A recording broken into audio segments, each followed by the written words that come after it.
Naniniwala ang COMELEC na dapat palawigin pa ang oras ng botohan sa mga susunod na barangay at SK elections.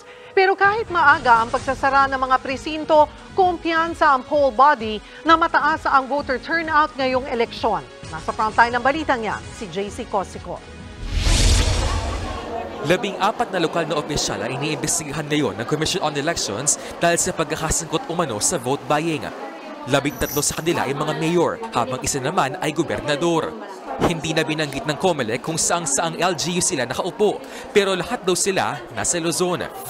Babala ng COMELEC, pwedeng maharap sa election offense ang sinumang opisyal na mapatutunayang sangkot sa vote buying.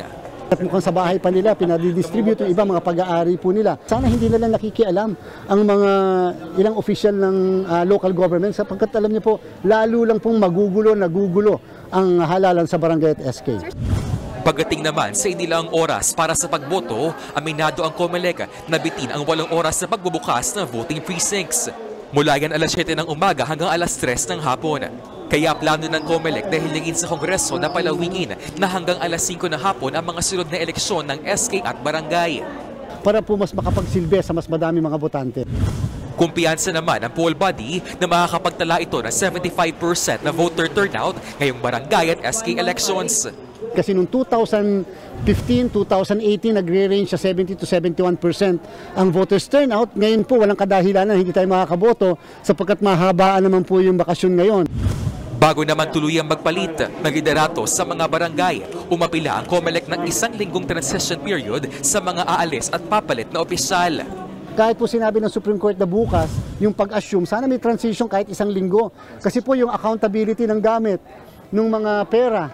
Tapos siyempre mga tauhan, isipin niyo po kung bigla may mga mawala ng mga equipment or gamit, baka po maibintang doon sa mag-a-assume na bagong nanalo. Ngayong nairaos na ang eleksyon, sunod na bubusisiin ng COMELEC ang Statement of Contribution and Expenditure o SOSE ng mga kandidato. Required yan sa lahat ng tumakbo, nanalo man o natalo.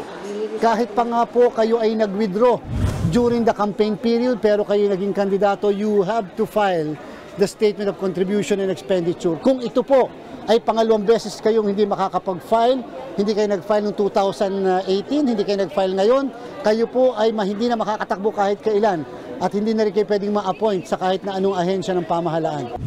Nagbabalita mula sa Frontline, JC Cosico, News 5. Mga kapatid, Lucy Cruz Valdez po, maging maalam at may pakialam sa mga napapanahong balita sa bansa. Tumutok at mag-subscribe sa News 5 social media pages.